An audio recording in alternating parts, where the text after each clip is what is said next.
Putin Ukraine पर कब्जे के लक्ष्य को आगे बढ़ा रहे हैं, लेकिन कब्जे के बाद उस हिस्से का क्या होगा, यह प्लान भी अब सामने आ रहा है।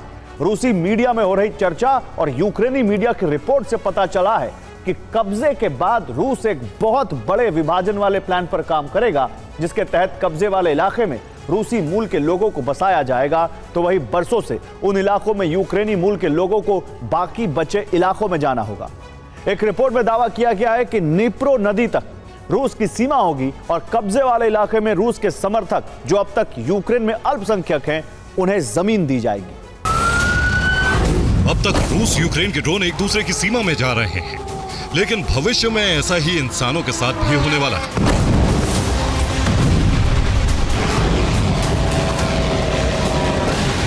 अब तक मिसाइलों से एक दूसरे की सीमा पर प्रहार हो रहा है, लेकिन जब ये धमाके रुकेंगे तो यूक्रेन की धरती पर बहुत बड़ा बदलाव आने वाला है।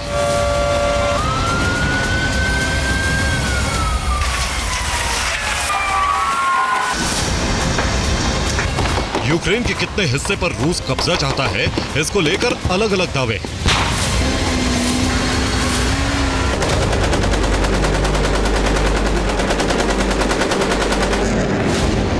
लेकिन रूसी मीडिया के हवाले से यह जाहिर हो रहा है कि कब्जे के बाद रूस पे क्या होने वाला है।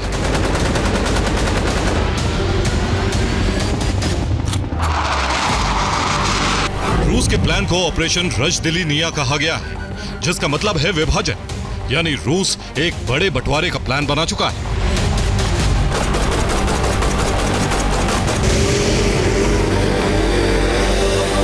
रूसी मीडिया खार्किव और सूमी में हो रहे हमलों की बात कर रहे हैं।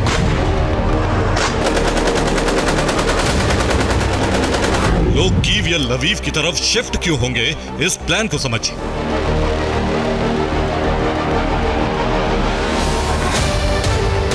रूस कब्जे वाले इलाके से यूक्रेनी लोगों को भगाएगा। यूक्रेन में कब्जे के बाद जनसंख्या का विभाजन होगा, यानी रूसी मूल के लोग रूस के कब्जे वाले इलाके में रहेंगे, जबकि यूक्रेनी लोगों को अपना घर छोड़कर जाना होगा।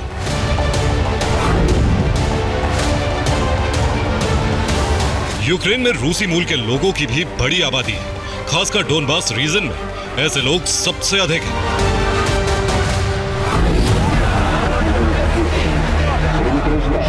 ये रूसी भाषा बोलते हैं, रूस का समर्थन करते हैं और सरकार से लड़ते रहे।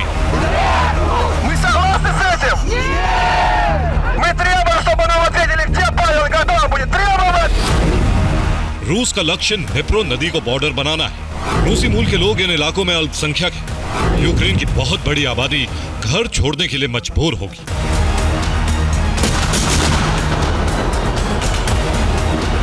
रूस यूक्रेन में जंग की एक वजह यह भी है, यूक्रेनी मूल की सरकार रूसी मूल और खासकर वो इलाके जहां रूसी मूल के लोगों की संख्या ज्यादा है, वहां अत्याचार करती है और इन इलाकों के विकास पर ध्यान नहीं देती। इस जंग में सबसे अहम ज़ैपोरिज़िया रहने वाला है। ज़ैपोरिज़िया न्यूक्लियर पावर प्लांट जंग का एपिसेंटर बन सकता है, क्योंकि यूक्रेन इसे कब्जे से पहले नष्ट कर सकता है।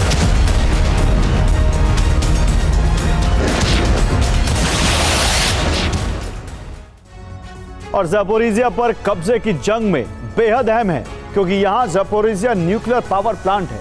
रूस इस पावर प्लांट को यूक्रेन छीनने का मन बहुत पहले बना चुका है। युद्ध की शुरुआत के बाद यानी 2022 से रूसी सेना इस प्लांट में मौजूद है और यूक्रेन इसे वापस नहीं ले सका है। रूसी सेना ने फिर यूक्रेन पर हमले का आरोप लगाया है। कहा जा रहा है कि न्यूक्लियर प्लांट में यूक्रेनी फौज ने ड्रोन से ग्रेनेड गिराए। दावा किया जा रहा है कि प्लांट तो सलामत है, लेकिन कैंपस में सूखी घास और कुछ सामान में आग लग गई है। प्लांट की चिमनी के पास भी आग देखी गई है। रूस यूक्रेन में नीप्रो नदी तक कब्जे की कोशिश में है। इसी नदी को भविष्य में रूस अपनी सीमा बना सकता है।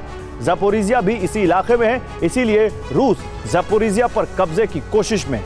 रूस इसी न्यूक्लियर प्लांट से रूसी क्षेत्र में बिजली की सप्लाई करेगा।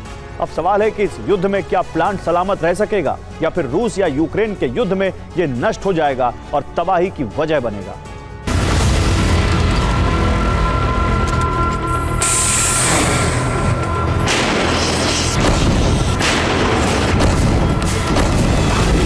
रूस के इस विभाजन वाले प्लान की जानकारी यूक्रेन को भी है। यूक्रेन की मीडिया ने दावा किया है कि यूक्रेनी जमीन कैसे बांटी जाएगी ये भी तय किया गया है।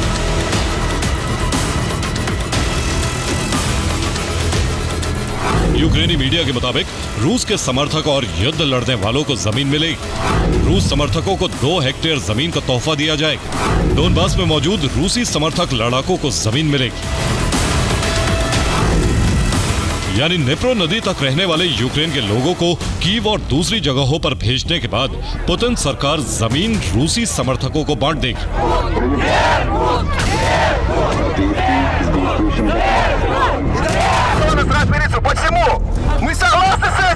रूसी सरकार का ही प्रशासन होगा और रूस लोगों को बसने में मदद करेगा। रूस इसी लक्ष्य को हासिल करने के लिए पूर्व से उत्तर तक हमले कर रहा है।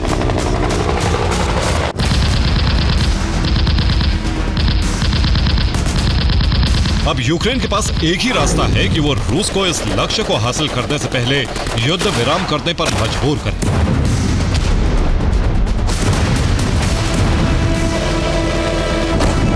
इसी मकसद को हासिल करने के लिए यूक्रेन लगातार तेल ठिकानों पर हमले कर रहा है और रूस को आर्थिक नुकसान पहुंचाया जा रहा है।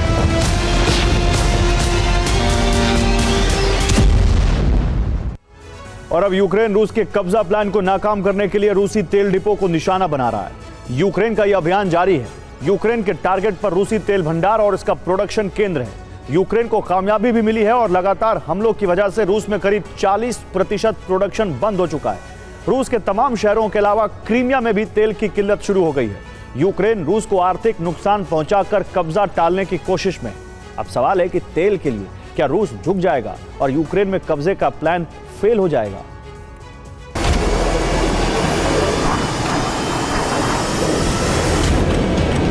ये वीडियो भी तेल डिपो पर हमले का है। एक फायर फाइटर ने मोबाइल कैमरे से ये वीडियो रिकॉर्ड किया। यूक्रेनी ड्रोन लगातार इसी तरह से तेल डिपो को निशाना बना रहे हैं।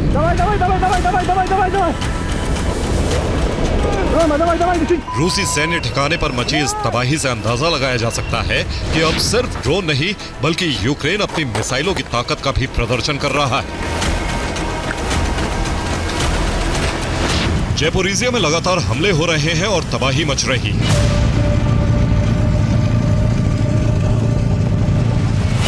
क्योंकि रूस किसी भी कीमत पर इस इलाके को छोड़ना नहीं चाहता।